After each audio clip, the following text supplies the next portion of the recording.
ಸೋಮೇಶ್ವರದ ಬಟ್ಟಪಾಡಿಯಲ್ಲಿ ಅನಧಿಕೃತ guest house, ಕಾಂಡ್ಲಾ ಗಿಡ ನಾಶ, ಸ್ಥಳೀಯ ಮೀನುಗಾರರಿಗೆ ಆಗುತ್ತಿರುವ ಅನ್ಯಾಯದ ವಿರುದ್ಧ ಹೈಕೋರ್ಟ್ನಲ್ಲಿ ದಾವೆ ಹೂಡಲಾಗಿದೆ.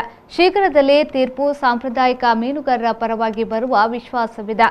ಪ್ರದೇಶದಲ್ಲಿ ನಡೆಯುತ್ತಿರುವ ಅಕ್ರಮ, ಅನೈತಿಕ ದಂಧೆಗೂ ಶೀಘ್ರವೇ ಕೊನೆಗೊಳ್ಳಬೇಕು ಎಂದು ಉಚ್ಚಿಲ ಬಟ್ಟಪಾಡಿ ಪರಿಸರದ ಮೀನುಗಾರ ಮುಖಂಡ ಸುಕೇಶ್ ಉಚ್ಚಿಲ್ ಹೇಳಿದರು. ಉಚ್ಚಿಲ ಬಟ್ಟಪಾಡಿ ಸಮುದ್ರ ತೀರದಲ್ಲಿ ಹಮ್ಮಿಕೊಂಡ ಸುದ್ದಿಗೋಷ್ಠಿಯಲ್ಲಿ ಪ್ರದೇಶದಲ್ಲಿ ಆಗುತ್ತಿರುವ ಪರಿಸರ ನಾಶ, ಅಕ್ರಮ ಚಟುವಟಿಕೆಗಳ ಕುರಿತು ಮಾಹಿತಿಯನ್ನ ನೀಡಿದರು. ಸಮುದ್ರ ತೀರದಿಂದ ಕೇರಳ ಸಂಪರ್ಕಿಸುವ ಸೋಮೇಶ್ವರ ಪುರಸಭೆಯ ಬಟ್ಟಪಾಡಿ ಪ್ರದೇಶದಲ್ಲಿರುವ 18 ಎಕರೆ ಜಾಗವನ್ನು ಪ್ರವಾಸೋದ್ಯಮ ಇಲಾಖೆಗೆ ಲೀಸ್ಗೆ ಪುರಸಭೆ ನೀಡಿದೆ. ಕರ್ನಾಟಕದಲ್ಲಿ ಅಸ್ತಿತ್ವದಲ್ಲಿರದ ಮುಂಬೈಗೆ ಸೇರಿದ Krishna palace hotel and resort beach ನಿರ್ವಹಣೆಗೆಂದು ನೀಡಲಾಗಿದೆ. ಪ್ರಕಾಶ್ ಶೆಟ್ಟಿ ಎನ್ನುವ ವ್ಯಕ್ತಿ ಲೀಸ್ ಕೊಟ್ಟ ದಾಖಲೆಯ ಜೆರಾಕ್ಸ್ ಪ್ರತಿಯನ್ನ ಹಿಡಿದುಕೊಂಡು ತಾನೇ ಮಾಲೀಕನಂತೆ ವರ್ತಿಸಿ ಅನಧಿಕೃತ ಕಟ್ಟಡ, ಪ್ರವಾಸಿಗರನ್ನ ಕರೆತರುವ ಕೆಲಸದೊಂದಿಗೆ ಕಾಂಡ್ಲಾ ವನವನ್ನ ನಾಶ ಮಾಡಿದ್ದಾರೆ. ಪ್ರದೇಶದಲ್ಲಿ ಅನಧಿಕೃತ ಬೋಟಿಂಗ್ ಮಾಡಲಾಗುತ್ತಿದೆ. ಕೋಸ್ಟ್ ಗಾರ್ಡ್, ಪೊಲೀಸ್ ಠಾಣೆ, ಪುರಸಭೆ ಅನುಮತಿ ಪಡೆಯದೆ ಬೋಟಿಂಗ್ ಮಾಡಲಾಗುತ್ತಿದೆ. ಅವಘಡ ಸಂಭವಿಸಿದಲ್ಲಿ ಪ್ರವಾಸಿಗರು ಇಕ್ಕಟ್ಟಿಗೆ ಸಿಲುಕುವುದು. ಇದನ್ನೆಲ್ಲ ಉಲ್ಲೇಖಿಸಿ ಹೈಕೋರ್ಟ್ಗೆ ನ್ಯಾಯಕ್ಕಾಗಿ ಮೊರೆ ಹೋಗಿದ್ದೇವೆ ಎಂದು ಹೇಳಿದರು. ಈ ಬಟ್ಟಪಾಡಿ ಇದು ಕೇರಳಕ್ಕೆ ಕನೆಕ್ಟ್ ಆಗುವ ಎಂಡ್ ಪಾಯಿಂಟ್. ಸೋಮೇಶ್ವರ ಪುರಸಭೆ ಲಾಸ್ಟ್ ಎಂಡ್ ಪಾಯಿಂಟ್ ಇದು ನೆಕ್ಸ್ಟ್ ಈ ಹೊಳೆ ಕಳೆದ್ರೆ ಇದು ಕೇರಳಕ್ಕೆ ಸೇರ್ತದೆ. ಇಲ್ಲಿ ಸೋಮೇಶ್ವರ ಪುರಸಭೆ ಸುಮಾರು 18 ಎಕರೆ ಜಾಗವನ್ನು ಅವರು ಹೇಳ್ತಾರೆ ನಾವು ಟೂರಿಸಂ ಇಲಾಖೆಗೆ ಹ್ಯಾಂಡ್ ಓವರ್ ಮಾಡಿದ್ದಾರೆ ಅಂತ. ಟೂರಿಸಂ ಇಲಾಖೆಯವರು ಕೃಷ್ಣ ಪ್ಯಾಲೇಸ್ ಆ್ಯಂಡ್ ಹೋಟೆಲ್ಸಿಗೆ 10 ವರ್ಷಕ್ಕೆ ಬೀಚ್ ನಿರ್ವಹಣೆಗೆ ಅಂತೇಳಿ ಈ ಜಾಗವನ್ನು ಹ್ಯಾಂಡ್ ಓವರ್ ಮಾಡಿದ್ದಾರೆ ಅಂತ ಹೇಳ್ತೇವೆ. ಕೃಷ್ಣ ಪ್ಯಾಲೇಸ್ ಆ್ಯಂಡ್ ಹೋಟೆಲ್ಸ್ ಮುಂಬೈಗೆ ಸಂಬಂಧಪಟ್ಟ ಕಂಪನಿ. ಅವರದ್ದು ಕರ್ನಾಟಕದಲ್ಲಿ ಯಾವುದೇ ಆ್ಯಕ್ಟಿವಿಟಿ ಇಲ್ಲ. ಅವರದ್ದು ಪ್ರೊಫೈಲ್ ನಾವು ತೆಗೆದು ನೋಡುವಾಗ ಅವರ ಆ್ಯಕ್ಟಿವಿಟೀಸ್ ಇರೋದೆಲ್ಲ ಮುಂಬೈಯಲ್ಲಿ. ಆದರೆ ಇಲ್ಲಿ ಪ್ರಕಾಶ್ ಶೆಟ್ಟಿ ಅಂತ ಹೇಳುವ ಒಂದು ವ್ಯಕ್ತಿ ನಾನೇ ಕೃಷ್ಣ ಪ್ಯಾಲೇಸ್ ಆ ಲೀಸನ್ನು ಜೆರಾಕ್ಸ್ ಇಟ್ಕೊಂಡು ನಾನೇ ಅಂತ ಹೇಳಿಕೊಂಡು ತಿರುಗಾಡ್ತಾ ಇಲ್ಲಿ ಅನಧಿಕೃತ ಬೋಟಿಂಗ್ ಮಾಡ್ತಾ ಇದ್ದಾರೆ. ಈ ಬೋಟಿಂಗ್ ಆಗಿ ನಾಳೆ ಈ ಬೋಟಿಂಗ್ ಮಾಡಬೇಕಾದ್ರೆ ಕೋಸ್ಟ್ ಗಾರ್ಡ್ ಇದು ಪರ್ಮಿಷನ್ ಆಗಬೇಕು, ಲೋಕಲ್ ಪೊಲೀಸ್ ಇದು ಪರ್ಮಿಷನ್ ಆಗಬೇಕು, ಪುರಸಭೆ ಪರ್ಮಿಷನ್ ಆಗಬೇಕು. ಯಾವುದೇ ಪರ್ಮಿಷನ್ ಇರ್ತಿರಲಿಲ್ಲ. ಪುರಸಭೆಯವರು ಕ್ಲಿಯರ್ ಹೇಳಿದರು, ಅಧಿಕಾರಿಗಳು ಈಗ ಕ್ಲಿಯರ್ ಹೇಳಿದರು, ನಾವು ಪರ್ಮಿಷನ್ ಕೊಡಲಿಲ್ಲ. ಕೋಸ್ಟಲ್ ಗಾರ್ಡ್ ಪರ್ಮಿಷನ್ ಅವನು ತೋರಿಸಲಿಲ್ಲ. ಆದರೂ ಇಲ್ಲಿ ಬೋಟಿಂಗ್ ಮಾಡಿ ನಾಳೆ ಏನಾದರೂ ಅವಘಡ ಸಂಭವಿಸಿದರೆ ಬರುವ ಟೂರಿಸ್ಟ್ ಅವರಿಗೆ ಏನು ಗೊತ್ತಿಲ್ಲ. ಈಗ ನಾವು ಅಲ್ಲಿರುವಾಗ ಪಂಜಾಬ್ನವರು ಬಂದರು, ಅವರಿಗೆ ಪಾಪ ಏನು ವಿಷಯವೇ ಗೊತ್ತಿಲ್ಲ. ಅವರು ಎಂತ ಇಲ್ಲಿ ಅದು ವಸ್ತುಸ್ಥಿತಿ ಗೊತ್ತಿಲ್ಲ, ಹೋಗ್ತಾರೆ, ಮುಳುಗಡೆ ಆಗ್ತದೆ, ನಾಳೆ ಏನಾದರೂ ಆಗ್ತದೆ, ಆಗ ಮೀಡಿಯಾ ಬರ್ತದೆ, ಇಶ್ಯೂ ಆಗ್ತದೆ. ಬಟ್ ಅಷ್ಟುವರೆಗೆ ಯಾರು ಜೀವ ಹೋಗೋವರೆಗೆ ನಾವು ಕಾಯಬೇಕಾ? ನನ್ನ ಪ್ರಶ್ನೆ ಇರುತ್ತೆ. ಇಲ್ಲಿ ಜೀವ ಹೋಗೋವರೆಗೆ ಕಾಯಬೇಕಾ? ಅದಕ್ಕಿಂತ ಮೊದಲು ಕ್ರಮ ತಗೊಳ್ಬೋದಾ ಅಂತೇಳಿ. ಇವರಿಗೆ ಯಾವುದೇ ಪರ್ಮಿಷನ್ ಇದೆ. ಒಂದು ಇಬ್ಬರು ಹುಡುಗರನ್ನ ಇಲ್ಲಿ ಕೂತ್ಕೊಳಿಸಿ ಟಿಕೆಟ್ ಕೊಟ್ಟು ಬಂದವ್ರನ್ನ ಬೋಟಲ್ಲಿ ಕಳಿಸೋದು. ಅಲ್ಲಿ ಬೋಟಲ್ಲಿ ಕಳಿಸೋದಲ್ಲ, ಅವರ ಸ್ವಾರ್ಥಕ್ಕೋಸ್ಕರ ಕಾಂಡಾಲ್ ಮರ ಮ್ಯಾಂಗ್ರೋವ್ ಟ್ರೀಯನ್ನು ಕಡಿದಿದ್ದಾರೆ. ಮ್ಯಾಂಗ್ರೋವ್ ಟ್ರೀ ಕಡಿಯುವುದು ಶ್ರೀಗಂಧ ಕಡಿದೋದಕ್ಕಿಂತ ದೊಡ್ಡ ಅಪರಾಧ ಅಂತೇಳಿ ಬಾಂಬೆ ಹೈಕೋರ್ಟ್ ಕನ್ಸಿಡರ್ ಮಾಡಿದೆ.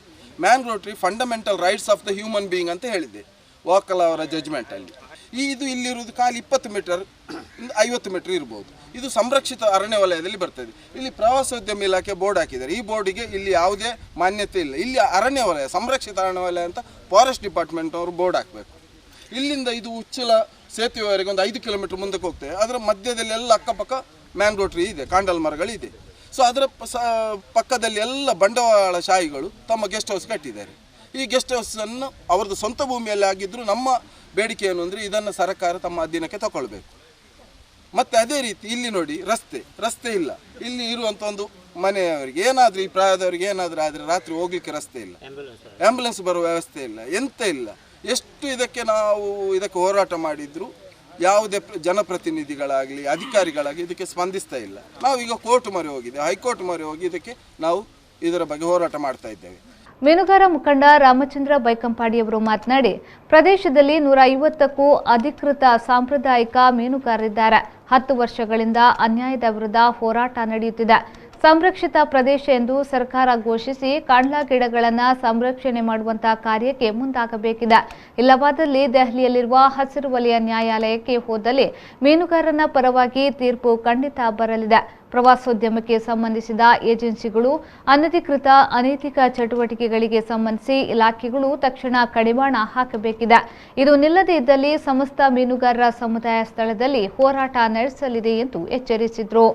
ಇಲ್ಲಿರೋ ಪ್ರಮುಖ ಅಂಶ ಅಂತ ಹೇಳಿದರೆ ಇಲ್ಲಿರೋ 150 ಮೀನುಗಾರರು, ಅಧಿಕೃತ ಸಾಂಪ್ರದಾಯ ಮೀನುಗಾರರು ಏನೆಲ್ಲ ಇದ್ದಾರೆ, ಅವರಿಗೆ ತುಂಬ ರೀತಿಯ ಅನ್ಯಾಯ ಆಗಿದೆ. ಇದು ಕಳೆದ ಒಂದು 10 ವರ್ಷದಿಂದ ಈ ಅನ್ಯಾಯದ ವಿರುದ್ಧ ಹೋರಾಟ ನಡೆಯುತ್ತದೆ.